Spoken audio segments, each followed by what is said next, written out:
जे पाठीमागे होत आहे तेच पुढे होत आहे.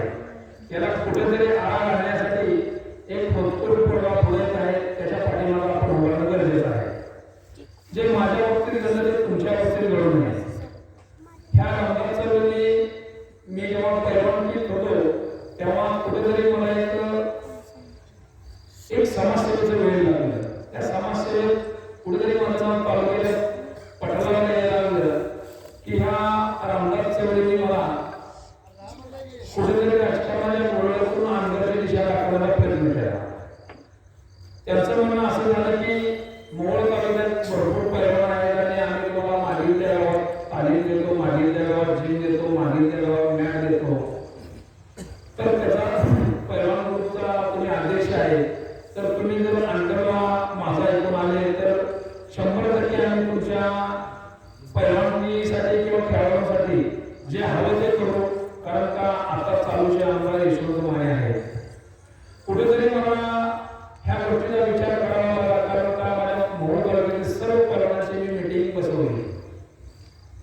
त्या मीटिंगमध्ये असं सांगण्यात आलं रामदास चौधरीकडून की आपण ज्या दिवशी प्रवेश करा त्याच्या दुसऱ्या दिवसापासून कार्यवाही चालू होईल. तो दिवस उगवला, मला प्रवेश झाला. त्याच्यानंतर महिने दुसऱ्या दिवस वर्ष गेले, कुठलीही काही त्याच्यात कारवाई नाही, काय नाही. ज्या दिवशी मला त्या डावलीला म्हणून मांडलं त्या दिवशी मला समजलं की आपण कुठेतरी चुकीच्या ठिकाणी आलो आहे. पण कुठेतरी पैलवानांची एक आमची पुन्हा एकदा मीटिंग झाली. त्यात असं बोललं गेलं की बाबा कुठेतरी थोडा मीटर वॉच केला पाहिजे. आज नाही उद्या होईल, परवा होईल, महिन्यात होईल, 6 महिन्यात होईल. तो महिना गेला, वर्ष गेलं, अगदी कालची 21 तारीख होऊन गेली, पण अजून कुठली कारवाई नाही, कुठे तालीम देण्यात नाही, कुठे व्याज देण्यात नाही, कुठे काही म्हणजे पैलवानासाठी शून्य. जे रमेश कदम साहेबांनी जे काही मंजूर करून क्रीडा संकुल अगदी तेही नाही. त्याच्यासाठी माझे गुरु बाळासाहेब साहेबांनी एक पैलवान होता म्हणून एक पुढे मन मोठं केलं. माझ्या नजीक हद्दीतील त्यांच्या 14 एकर जागेतील 5 एकर जागा दिल्या. खूप मन मोठं केलं. बाळासाहेब मी या तुमच्या ग्रामदेवता समोर आम्ही फोटो बनवला आहे. मी स्वाभिमानी पैलवान आहे.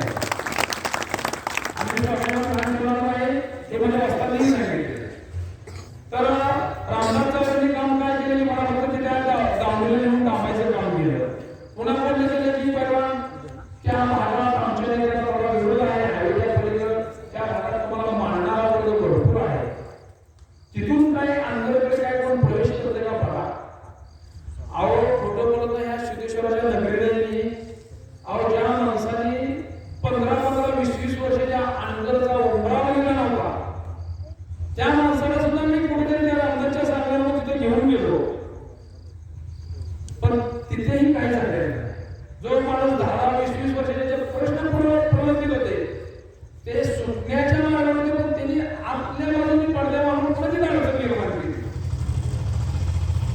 मग ह्या अशा व्यक्तीला जर आपण भोळेपणाला निवडून दिलं तर येणाऱ्या काळात आपण पापाच्या बागेला होणार आहोत. त्यापेक्षा एक गोरगरीब घरातला, एक साध्या घरातला, एक भूतपूर्व एक जनसेवक पडला जर आपण त्याच्या घरात जर जिल्हा परिषदेची गरज काय नाही, पण आज त्यांनी जे काही पुस्तक छापलंय ते वस्तुस्थितीवर त्यांनी आजपर्यंत काय केलं. जे एका आमदाराने 30 वर्षापासून गेल्या माझ्या आमदारपर्यंत जी काही केलेलं आहे ती ह्या चेअरमॅनने केलेलं आहे. ना कुठलं पद असताना ना कुठलं म्हणजे कुठला काही म्हणजे प्रत्येक नावाला पदाधिकारी म्हणून होते. त्याच्यावर जर हे एवढं करत असतील जर उद्या आपण जिल्हा परिषदेला त्यांना निवडून दिलं तरी तर ते काय करतील हे आपण डोळ्यासमोर चित्र आहे. आज मी त्यांचं इतर भाषणात करतो म्हणजे काय त्यांना तुम्हाला खोटं म्हणून त्यांना निवडून द्या असं म्हणत नाही. वस्तुस्थिती आहे, वस्तुस्थिती आहे. अहो माझ्याकडे एवढा मोठा सांगायचं तर एक तास होणार नाही. आज माझ्यासाठी मला तिथे नेऊन थांबण्यात आलं. आज मी एक जनतेला तुम्ही ग्राउंड रिपोर्ट बघा, जनतेचा सर्वे बघा. तुम्ही ह्या गोष्टीचा जर विचार केला तर मी उमेदवार म्हणून 100% बरोबर होतो. केवळ काही गोष्टी बारसकर सारखा मी होतो माझ्यासाठी चिरंजीव आहे, मला का नाव म्हणलं, हे जनता आता दाखवून देणार आहे. आणि अशा तिथे नेऊन दाखवणाऱ्या व्यक्तीला माझे हात जोडून विनंती आहे, तुम्ही त्या विचारही करू नका. जो सर्वसामान्य घरातला, जो सर्वसामान्यासाठी झटतोय, जो सर्वसामान्यासाठी कुठल्याही टायमाला अवेलेबल होतोय, अशा व्यक्तीला आपण निवडून देत आहे.